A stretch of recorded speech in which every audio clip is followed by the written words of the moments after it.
Hoy, en cambio, me toca recibir una economía desajustada y con signos de graves desequilibrios estructurales y de presiones inflacionarias y especulativas que han erosionado alarmantemente la capacidad adquisitiva de las clases medias y de los innumerables núcleos marginales del país.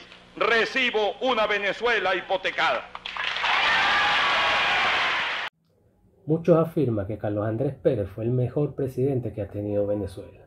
Sin embargo, si hacemos un análisis objetivo, muestra que durante su primera gestión, 1974 a 1979, se profundizó la crisis económica y estructural que ya se venía gestando desde el gobierno de Rómulo Betancourt, cuyo modelo intervencionista y estatista sentó las bases del desequilibrio fiscal y la dependencia del petróleo.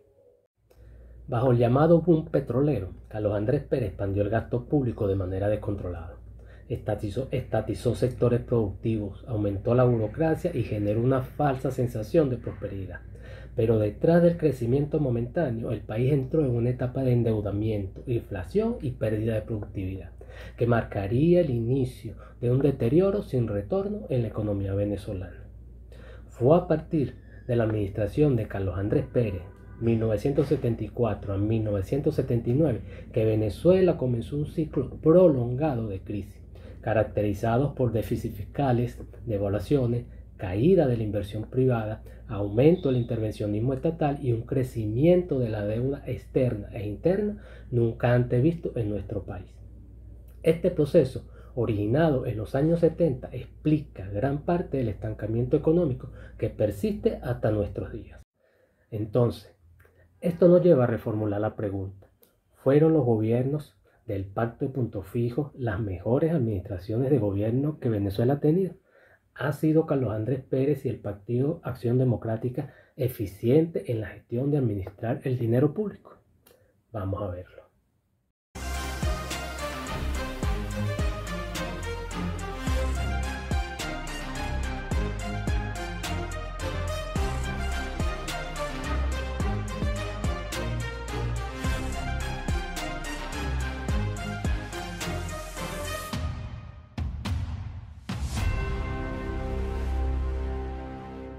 Después de la Segunda Guerra Mundial, Europa quedó en ruinas, ciudades destruidas, millones de desempleados, hambre y pobreza.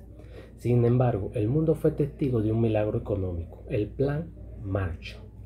Estados Unidos destinó 16.000 millones de dólares para reconstruir 16 países europeos, levantando carreteras, puentes, viviendas, empresas y fábricas. Ese dinero benefició a más de 200 millones de personas y marcó el renacimiento industrial del continente, incluyendo Alemania, la nación derrotada, que hoy figura entre las principales potencias industriales del planeta. Hagamos un ejercicio matemático. Si dividimos esos 16.000 millones entre 16 países, cada nación recibió unos 1.000 millones de dólares. Con esa cifra, Europa se reconstruyó desde la ceniza, forjó economía próspera y edificó una civilización moderna sobre los escombros de la guerra. Ahora, comparemos con nuestra historia. Entre 1960 y 1985, los gobiernos de la autodenominada socialdemocracia venezolana, los años del bipartidismo socialista de Acción Democrática y COPEC, administraron la cifra astronómica de 232.000 millones de dólares, proveniente mayormente del ingreso petrolero. Si dividimos ese monto entre 5 gestiones presidenciales, es decir, Rómulo Betancourt, Raúl Leoni, Rafael Caldera, Carlos Andrés Pérez y Luis Herrera Campi, cada gobierno manejó en promedio 46.000 y tantos millones de dólares. Escuchó bien, cada gobierno venezolano tuvo 45 veces más presupuesto que los países en reconstrucción de la posguerra. Pero aquí está la gran diferencia. Mientras los europeos reconstruyeron sus países totalmente devastados, construyendo hospitales y viviendas con los mismos ladrillos de las casas destruidas por las bombas, los socialistas demócratas tomaron un país que ya era una potencia en plena expansión. En 1957, Venezuela tenía una inflación de apenas un 1%, sin deuda externa y producía 2.770.000 barriles de petróleo al día, Poseía las mayores reservas de oro de América Latina, era el sexto país del mundo en reservas internacionales y el tercero del continente con más de 1.272 millones de dólares en el Banco Central. Nuestra moneda, el bolívar, era una de las más sólidas del planeta, con un encaje legal 5 veces superior al mínimo requerido. Teníamos el mejor plan de vialidad de América Latina. Teníamos el sistema más moderno de salud pública del continente, solo superado por Estados Unidos. Estábamos en el primer lugar regional en producción agrícola, modernización urbana y construcción de vivienda para la clase obrera. Además, Venezuela lideraba a los países del sur en pleno empleo. Teníamos el salario más alto de América Latina. Teníamos la menor tasa de delincuencia masculina del continente y la menor tasa de delincuencia femenina del mundo. Era el país más estable política y económicamente del continente. En resumen, cuando los socialdemócratas tomaron el poder, Venezuela era la primera potencia económica de América Latina, la quinta economía del mundo y entre los primeros con el mayor crecimiento industrial y demográfico del mundo. Y sin embargo, tras 25 años de gobiernos progresistas, todo ese esplendor se transformó en una economía dependiente, inflacionaria y quebrada. Los fondos que pudieron convertirnos en una potencia industrial se diluyeron entre la corrupción, la burocracia y el populismo. Europa construyó 16 países con 16.000 millones. Los adecos y copellanos destruyeron un país con 232.000 millones de dólares. Ahora bien, este análisis no estará completo sin el presupuesto de ingresos de la gestión administrativa del gobierno de Marcos Pérez Jiménez. Entonces, cabe preguntarnos, ¿cuánto dinero ingresó en el gobierno constitucional de Marcos Pérez Jiménez? Entre 1952 y 1957, el gobierno constitucional de Marcos Pérez Jiménez manejó un presupuesto total equivalente a 25.000 millones de bolívares, que al cambio oficial de la época, 3.35 bolívares por dólar, representaban unos 7.460 millones de dólares. Es decir, en promedio administró 1.243 millones de dólares por año. Con esa cantidad 10 veces menor a la que administró un solo gobierno socialdemócrata y similar en promedio que se destinó en el Plan Marcha por País en Europa, Pérez Jiménez logró modernizar el país entero. Construyó autopistas, hospitales, universidades, represas, teleféricos, urbanizaciones obreras, grandes obras de infraestructura, modernizó el ejército, sentó las bases de la industrialización venezolana y del sistema de seguridad social moderno, consolidó un Estado sin deuda externa, con una de las monedas más fuertes del mundo y con una inflación inferior al 1%. Elevó el prestigio internacional de Venezuela al punto de ser considerada la Suiza de América. Todo esto en tan solo 6 años de gestión. Pérez Jiménez levantó un país que literalmente era monte y culebra. En 25 años, con 232.000 millones de dólares, administrando cada gobierno en promedio unos 46.000 millones de dólares, la socialdemocracia destruyó lo que para ese entonces era la quinta economía del mundo. Ahora bien, con este análisis podemos responder a la pregunta inicial. Durante años se ha repetido casi como un dogma que Carlos Andrés Pérez ha sido el mejor presidente que ha tenido Venezuela. Sin embargo, cuando dejamos a un lado el discurso emocional y observamos los datos duros, la historia cambia y brutalmente. Vamos al grano. Inflación. Marcos Pérez Jiménez dejó una inflación del 1%, estabilidad absoluta. Carlos Andrés Pérez, al inicio de su gestión, la inflación rondaba el 11,8%. Al cierre de su gestión, 12,83%. Ya para inicio de los años 80, un 22,89%. Empleo. En 1957, Venezuela tenía pleno empleo. El país atrajo entre 400 y 500 mil inmigrantes europeos calificados para trabajar en obras, industria, agricultura, construcción y comercio. Eso fue empleo productivo. ¿Qué pasó con Carlos Andrés Pérez? En 1975 el desempleo ya era del 20%. Para 1978 lo redujo a un 4%. ¿Pero cómo? No fue por industria, ni inversión, ni producción. fue inflando la nómina pública. Empleados públicos. 1957, 45.000 empleados públicos. 1973, 360.000 empleados públicos. 1979, más de 1 millón de empleados públicos. Es decir, Carlos Andrés Pérez no creó empleo, creó dependencia política. El Estado se convirtió en agencia de empleo partidista. Cuando el petróleo bajó en 1980, el modelo se derrumbó. El desempleo volvió al 20%, pero ahora con un Estado quebrado.